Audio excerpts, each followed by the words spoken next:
ജീവിതത്തിൽ ക്ഷമിക്കും തോറും കുറഞ്ഞു പോകുന്നത് നമ്മുടെ സമാധാനമാണെങ്കിൽ ആ ക്ഷമ കൊണ്ട് വേദനിക്കുന്നത് നമ്മൾ തന്നെ ആയിരിക്കും. ചിലതൊക്കെ നമുക്ക് ജീവിതത്തിൽ മറക്കാം, ക്ഷമിക്കാം. അതുപോലെ ചിലത് നമുക്ക് ജീവിതത്തിൽ ഉപേക്ഷിക്കേണ്ടിയും വരും.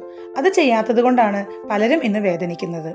ബന്ധങ്ങളിൽ പിരിയുക എന്നത് വളരെയധികം വേദന ഉണ്ടാക്കുന്ന ഒന്നാണ്. എന്നാൽ നിങ്ങൾക്കൊരു വിലയും നൽകാതെ ഒരു പരിഗണനയും കാണിക്കാത്തവരുമായുള്ള ബന്ധം വേർപെടുത്തുക എന്നത് നിങ്ങളുടെ വിജയമാണ്. എത്ര തിരക്കിനിടയിലും ഒരു ഹായ് അല്ലെങ്കിൽ ഞാൻ ബിസിയാണ് എന്ന ഒരു മെസ്സേജ് അതുപോലുമില്ലാത്ത ഒരു ബന്ധം പിന്നീട് അങ്ങോട്ട് നമുക്ക് വേദന മാത്രമേ നൽകുകയുള്ളൂ. ഒരു ബന്ധം നിലനിർത്താൻ വാതോരാതെ സംസാരിക്കണമെന്നില്ല. എത്ര തിരക്കിലും അവരുടെ മനസ്സിൽ നമ്മൾ ഉണ്ടെന്ന ഒരു ഓർമ്മപ്പെടുത്തൽ മതി നമ്മെ ഒരുപാട് സന്തോഷിപ്പിക്കാൻ. മനസ്സിൽ ആഴത്തിലുള്ള മുറിവേൽപ്പിച്ചതിന് ശേഷം പിന്നെ എന്തെല്ലാം സ്നേഹപ്രകടനം നടത്തിയാലും അത് ആ മുറിവുണങ്ങാനുള്ള മരുന്നാകില്ല. ആഴത്തിൽ അടുത്തവരൊന്നും അടുത്തിരിക്കണമെന്നില്ല. അടുത്തുള്ളവരെല്ലാം ആഴത്തിൽ അടുക്കണമെന്നുമില്ല. എന്നാൽ അങ്ങനെ അടുത്തവർ ക്ഷമകെട്ട് ഒരിക്കൽ ഇറങ്ങിപ്പോയാൽ പിന്നെ ഒരിക്കലും തിരിച്ചു വരില്ല. നമ്മെ മാറ്റി നിർത്തുന്നവർക്കാണ് ഒരുപാട് കാരണങ്ങൾ വേണ്ടത്. നമുക്ക് മാറി നിൽക്കാൻ ഒറ്റ കാരണം മതി. അവർക്ക് നമ്മെ വേണ്ട എന്നുള്ള ഒറ്റ കാരണം.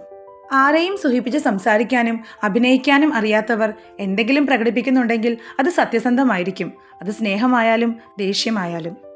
ചിരിച്ചു നടക്കുന്ന പലരുടെയും ജീവിതം നാം വിചാരിക്കുന്നത് പോലെ അത്ര സന്തോഷമുള്ളതല്ല. ചിരിയുടെ പിന്നിൽ ആരോടും പറയാൻ പറ്റാത്ത ഒരുപാട് സങ്കടങ്ങൾ ഉണ്ടാകും. ഒരൊറ്റ ദിവസം കൊണ്ട് ഒരാളും ഒരാളോടും അടുത്തിട്ടില്ല. എന്നാൽ അകലാൻ ഒരൊറ്റ നിമിഷം മതി. കടന്നുപോയ രാത്രികളെയും ഒരുമിച്ചുണ്ടായിരുന്ന പകലുകളും മറന്നുപോകുന്ന ഒരൊറ്റ നിമിഷം.